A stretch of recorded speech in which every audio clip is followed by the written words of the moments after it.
Então a Liz está nos perguntando: Jorge, o que acontece com pessoas que nascem deficientes e desencarnam com a deficiência? Como se dá a cura da deficiência na alma, por exemplo, no caso de autismo? A cura do espírito, ela depende fundamentalmente dele. Quando as doenças são expiatórias, há uma tendência de que por mais tempo ela seja levada para o mundo espiritual.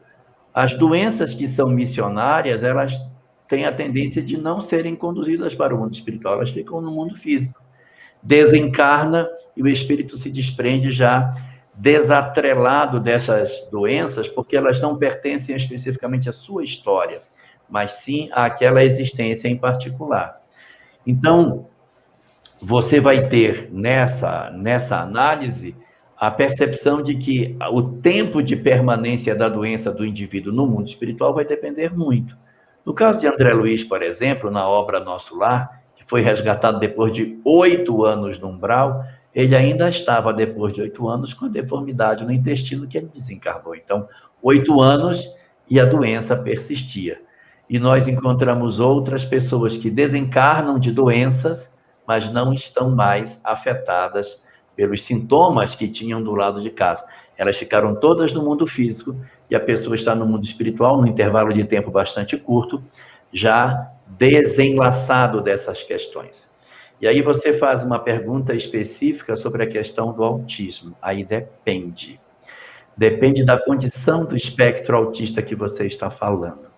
Nós temos os autistas que sequer percebem o mundo fora deles, estão presos no mundo dele, não se movem de jeito nenhum, estão fixados naquilo, eles não se alfabetizam, não falam, não nada, eles só ficam travados no seu próprio mundo, que são os casos mais severos.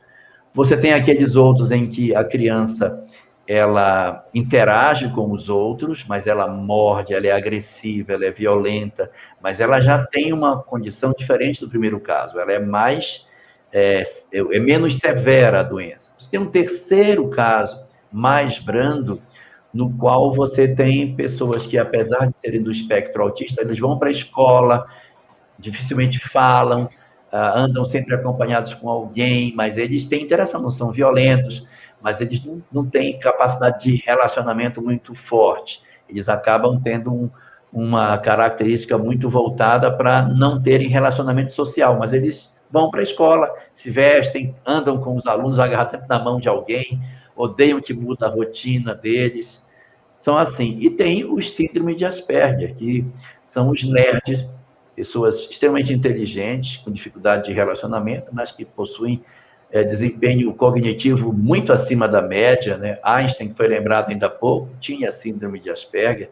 Então, tem vários personagens da nossa história que possuíam essa característica que acaba desenvolvendo um lado específico da inteligência, e os caras se tornam grandes gênios naquela parte específica da sua atividade, que pode ser física ou pode ser mental, né? Mas eles têm um foco muito grande e não são considerados pessoas que não têm condição de conviver em sociedade. Convivem.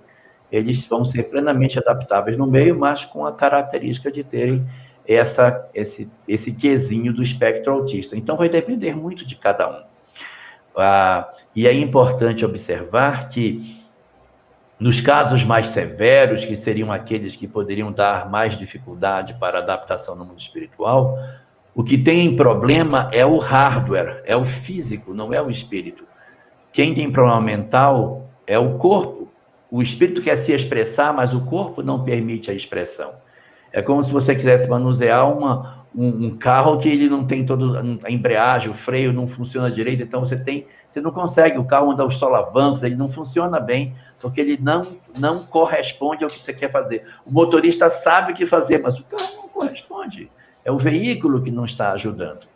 E aí você vai encontrar no livro Céu e Inferno, no último capítulo da última parte, que é a segunda parte, um caso chamado Maxi, uma pessoa que tinha síndrome de Down. E esse rapaz tinha síndrome de Down, Allan Kardec conversa com ele. E você vê que o corpo é doente, mas o espírito é saudável.